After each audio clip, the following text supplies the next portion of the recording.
Hey, welcome to Mind Explained, where stories come alive. Don't forget to subscribe, like, and share. Let's dive in. The news of Rachel's divorce filing hit the company like a bomb. Within 48 hours, everyone knew. Travis Montgomery Sterling, golden boy, heir apparent, untouchable, was being divorced. And not quietly. Rachel's lawyers had filed with prejudice, citing emotional abuse, infidelity, and financial misconduct.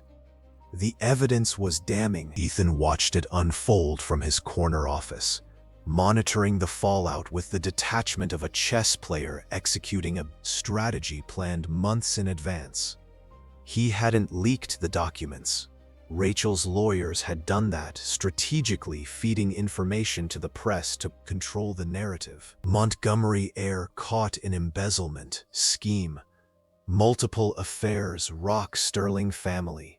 Dynasty. CFO Rachel Montgomery files for divorce citing pattern of control and abuse. The board was in chaos. Richard Montgomery had called an emergency meeting demanding Ethan's presence. Ethan took his time getting there. When he walked into the conference room, the energy was hostile. Richard sat at the head of the table, his former seat, flanked by Gerald and 3 other board members who hadn't yet accepted their retirement packages. Travis stood by the window, his usual polish cracked, his jaw tight with barely contained rage. Ned months in advance. He hadn't leaked the documents. Rachel's lawyers had done that, strategically feeding information to the press to control the narrative. Montgomery heir caught in embezzlement scheme. Multiple affairs rock Sterling family dynasty. You, Travis snarled when Ethan entered. You did this. Did what? Ethan's voice was pleasant. I've been restructuring the company. If you're referring to your personal life falling apart, that's on you. You gave her those documents. The affair evidence, the financial records. I gave her the truth. What she did with it was her choice. Ethan took his seat calmly. Speaking of financial records, Travis, we need to discuss the Atlantic deal. I've been reviewing your management of the account, and there are some irregularities. Travis's face went pale. Richard slammed his hand on the table. Enough. This vendetta of yours ends now, Cross. You've humiliated my family, destroyed my son's marriage. I destroyed nothing. Your son did that himself. Ethan's voice hardened. Travis has been embezzling from company accounts for 2 years. The Atlantic deal was a cover. He's been routing funds through shell companies in the Caymans, thinking no one would notice because his last name was on the building. He pulled out a tablet, displayed a spreadsheet. $3.2 million. Gone. And that's just what I've found so far. The room went silent. Gerald leaned forward, studying the spreadsheet. This can't be right. It's right. I've had forensic accountants combing through every transaction. Travis has been stealing from his own family's company. Ethan looked directly at Richard. You wanted to know why I bought this company? This is why. Because it was being looted from the inside by people who thought their names made them immune to consequences. Travis lunged across the table. 2 security guards appeared from the corners. Ethan had anticipated this and restrained him before he could reach Ethan. You son of a bitch, Travis shouted, struggling. This is about Rachel. You're destroying me because she chose me over you. No, Travis. You destroyed yourself. I'm just making sure everyone sees it. Ethan stood, buttoned his suit jacket. Richard, you have 2 options. Press charges against your son for embezzlement and let the company distance itself from his crimes, or protect him and watch this entire organization go down with him when the SEC investigation concludes. Richard looked like he'd aged a decade in the past 5 minutes. SEC investigation failed this morning. Anonymous tip with substantial evidence. They'll be here by end of week. Ethan's voice softened slightly. Richard, I don't want to destroy this company. I want to save it, but I can't do that with criminals on the payroll, family or not. He's my son, and he's a thief. You protected him, enabled him, and now you're out of moves. Ethan gathered his tablet. I'm giving you until tomorrow to decide. Press charges, or I'll do it myself and recommend the board remove you for failing to exercise proper oversight. Your legacy or your son. Choose. He walked out, leaving Travis screaming threats, Richard broken, and the board in stunned silence. Ethan found Rachel in her office, a smaller space than his, overlooking the east side of the city.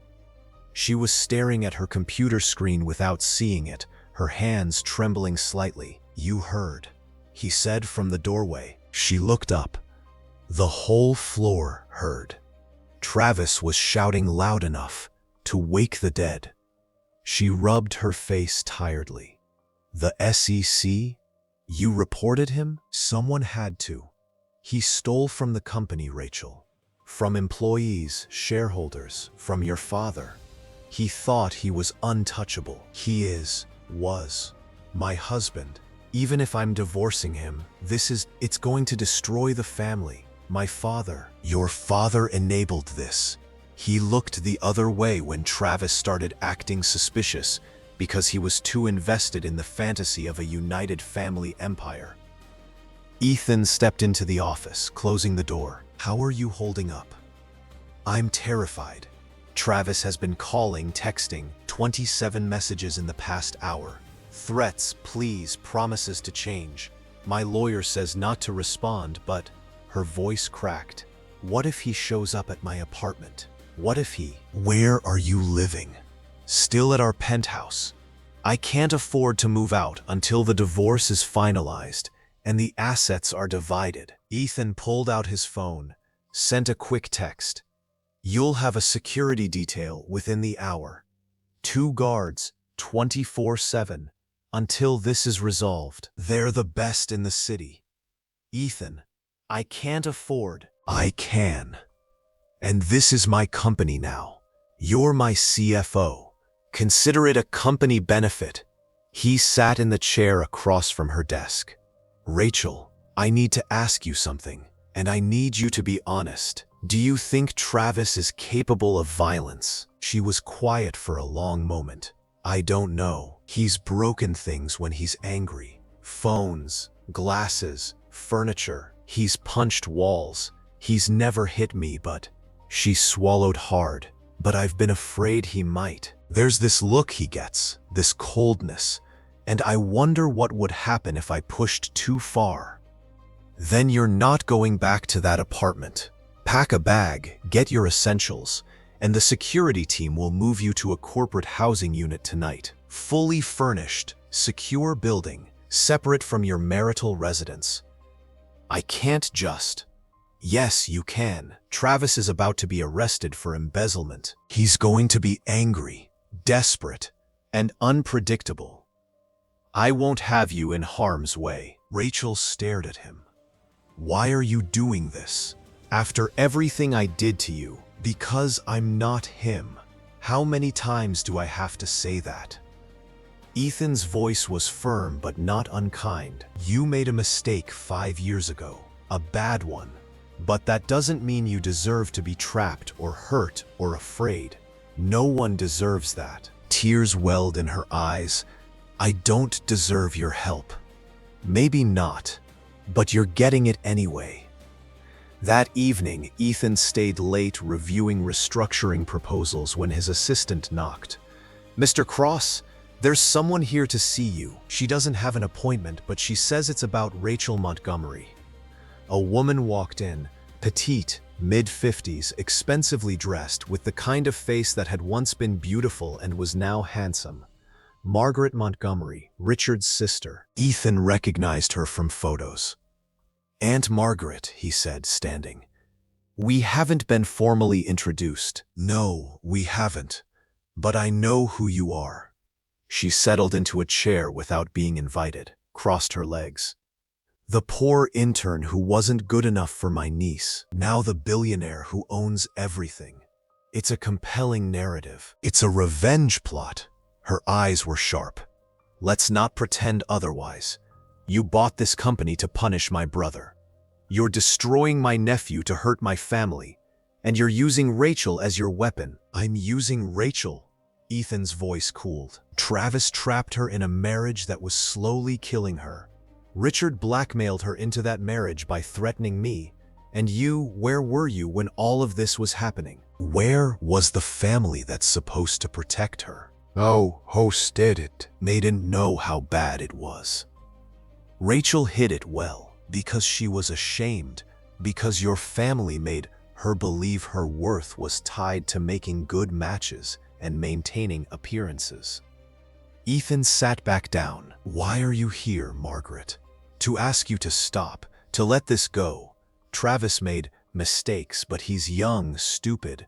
He's 32 and a criminal. He's family. And family protects each other. No, Ethan said quietly. Family should protect each other. But sometimes family is the most dangerous place to be. Ask Rachel about protection. Ask her about the bruises she covered with makeup. Ask her about the freedom she lost one decision at a time until she didn't recognize herself anymore. Margaret's composure cracked. There were bruises? You didn't know. None of you knew, because you weren't looking. You were too busy protecting the family image to see what was happening to the woman at the center of it. She was quiet for a long moment.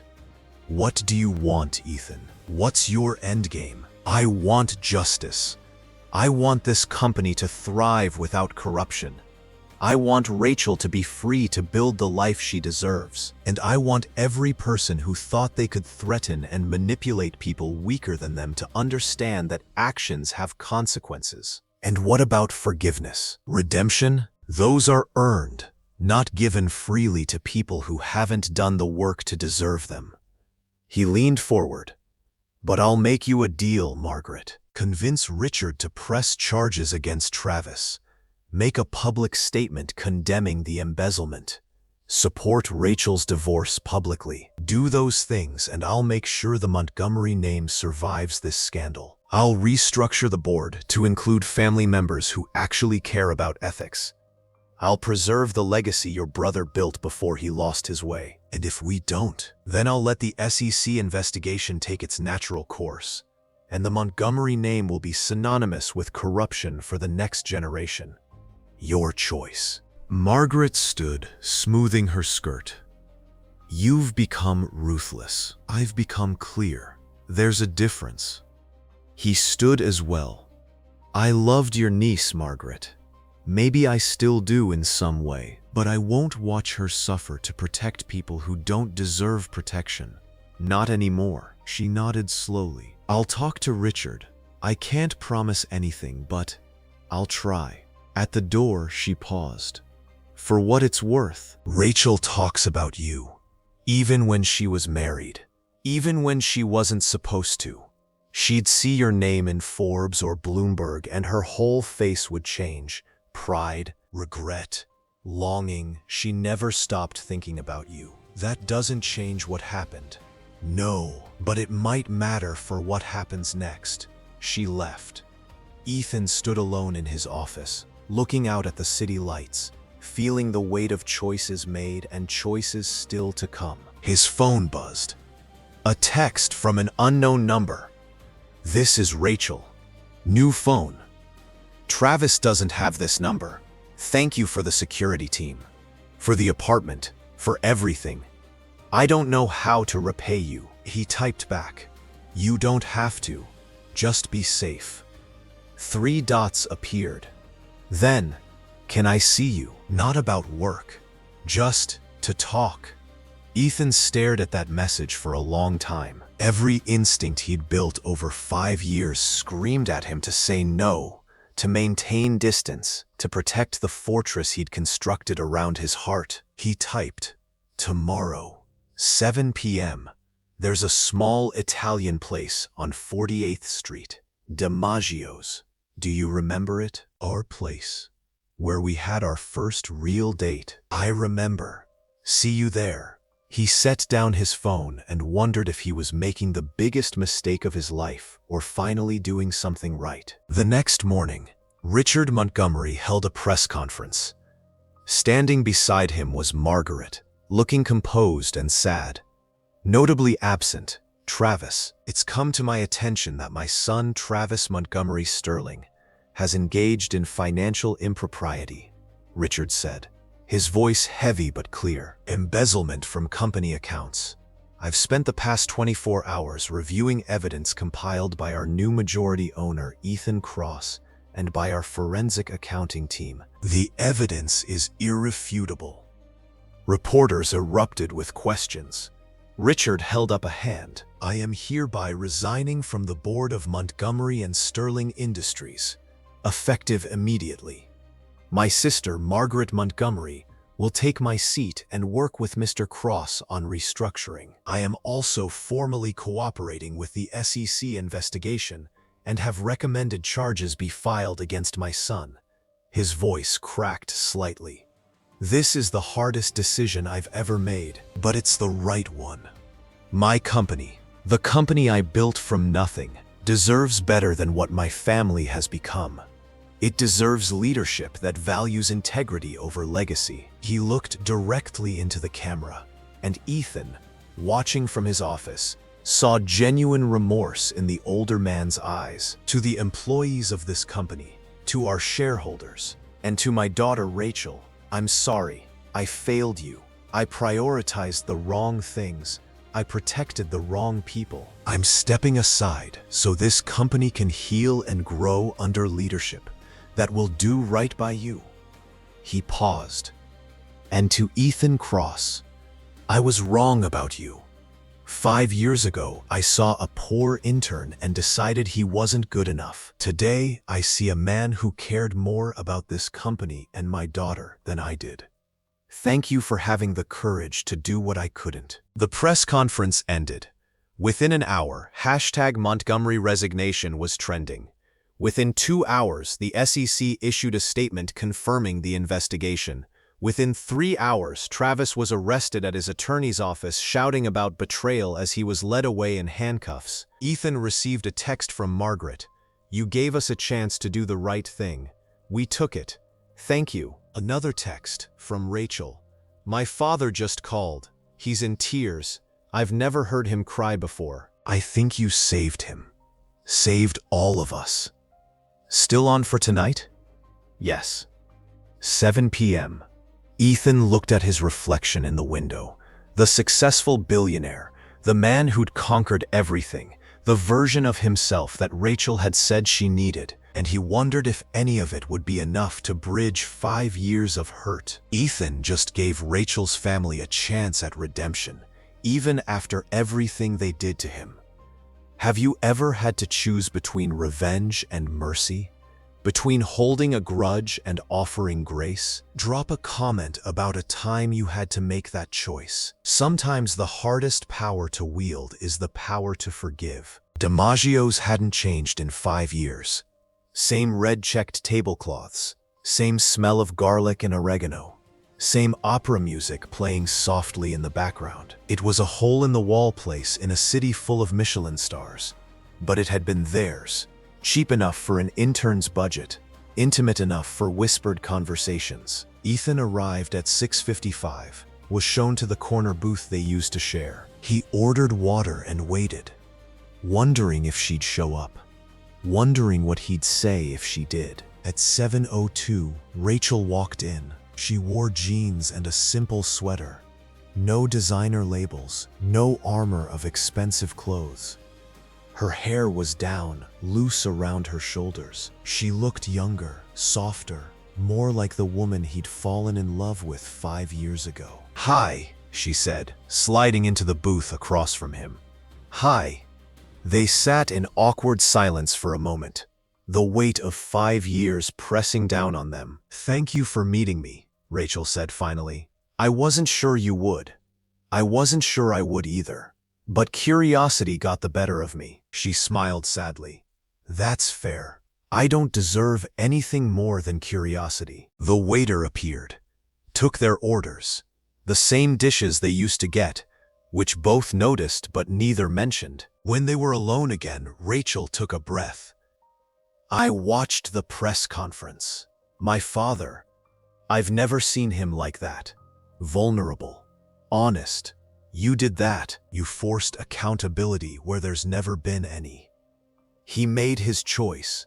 I just provided the evidence. You gave him a path to redemption. That's more than providing evidence. She twisted her napkin. Travis is being held without bail. The evidence of embezzlement is too strong.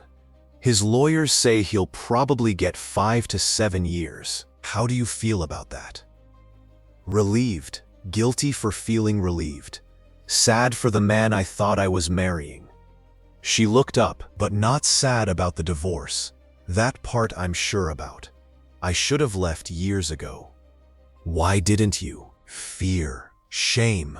The sunk cost fallacy. I'd already committed, so I thought I had to see it through. And she hesitated, and I didn't think I deserved better. I made my choice 5 years ago. I thought I had to live with the consequences, even if those consequences were killing you. Even then, their food arrived. They ate in silence for a while. The familiar ritual of sharing breadsticks and debating which pasta was better, creating an illusion of normalcy. I need to tell you something, Rachel said eventually, setting down her fork. I've been in therapy, started 6 months ago, when I finally admitted to myself that my marriage was destroying me. My therapist helped me understand something about that night on the roof. Ethan waited. I wasn't choosing Travis over you. I was choosing fear over courage. I was choosing my father's approval over my own instincts. I was choosing the illusion of security over the reality of love. Her eyes were bright with tears. I was choosing to be small instead of brave. And that choice, that one choice, led to 5 years of living a lie. Why are you telling me this? Because you deserve to know that it was never about you not being enough. You were always enough, Ethan. More than enough. I just wasn't brave enough to believe it. She wiped her eyes. And because I'm trying to be brave now, to own my mistakes, to stop making choices out of fear. Ethan was quiet for a long moment, processing. What do you want from me, Rachel? Forgiveness? Absolution? A second chance? I don't know. Maybe just understanding. Maybe just to tell you that you were right. That night, when you said I'd wake up and realize what I'd lost, you were right. I've been waking up to that realization every day for 5 years. And now that you're divorcing Travis, now that I own the company and could offer you everything you thought you needed 5 years ago, what changes? Everything. Nothing. She laughed shakily. I don't want your money, Ethan. I have my own now. I built my career, proved I could succeed on my own merit. I don't need security from someone else anymore. I learned to create my own. Then what do you want? She met his eyes, and in them he saw something he hadn't seen in 5 years. Vulnerability, honesty, courage. I want to know if there's any possibility, any chance at all, that someday you might be able to forgive me. Not today. Maybe not for years. But someday. Her voice dropped to a whisper. Because I miss you. Not the life you could give me. Not the success or the money or the status. Just you. The man who stayed late to talk about dreams. Who made me laugh. Who saw me as more than a last name or a job title. I miss that man. And I miss the woman I was when I was with him. Ethan felt something crack in his chest. Not breaking, but opening. I miss her too. That woman, before she got scared, before she built walls. Can she come back if she tries really hard? If she does the work? I don't know, Rachel. Can she? I want to try. I'm in therapy. I'm getting divorced. I'm building a life that's mine instead of someone else's expectations. I'm doing the work, but I can't promise I'm fixed. I can't promise I won't be scared sometimes. I can't promise I'll always be brave. I don't need you to be perfect, Ethan said quietly. I never did. I just needed you to choose me, to choose us. And you didn't. I know, and I can't change that. But I can choose differently now. I can choose courage over fear. I can choose growth over comfort. I can choose to fight for something instead of running from it. She reached across the table, stopped just short of touching his hand. I'm not asking for a second chance today. I know I don't deserve that, but I'm asking if you'd be willing to consider it. Someday, when I've proven I'm different, when you're ready. Ethan looked at her hand, so close to his, waiting for permission to touch. 5 years ago, he would have taken it immediately. Now he was older, wiser, more careful with his heart, but he was also tired of being angry. He closed the distance, letting his fingers brush hers. I can't promise anything, he said. I can't promise forgiveness, or second chances, or that we'll ever be what we were. But I can promise to try, to be open to the possibility, to see who you become and who I become and whether those people might work together. Rachel's smile was radiant through her tears. That's more than I deserve. Probably, but maybe we've both punished ourselves enough. They sat there, hands barely touching, in a small Italian restaurant that smelled like their past, and took the first tentative step towards something that might be a future. Over the next 3 months, they built something new. Not a relationship, not yet, but a friendship, a foundation. They had lunch once a week in the office cafeteria, where they debated company strategy and argued about restructuring proposals. Rachel proved herself invaluable, her financial expertise helping Ethan identify growth opportunities he'd missed. They attended board meetings together, presenting a united front as the company transformed under their leadership. Margaret proved to be a strong ally, her decades of business experience providing wisdom that balanced Ethan's innovation with practical reality. The company flourished. Within 2 months, stock prices had risen 40%. Within 3, they'd landed 2 major contracts that had seemed impossible under the old regime. And slowly, carefully, Ethan and Rachel learned each other again.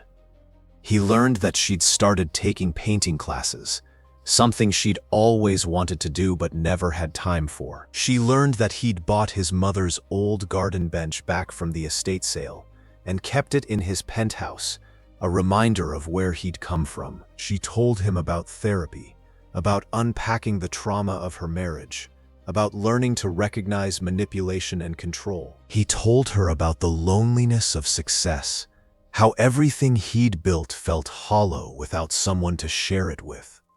They didn't talk about the past much.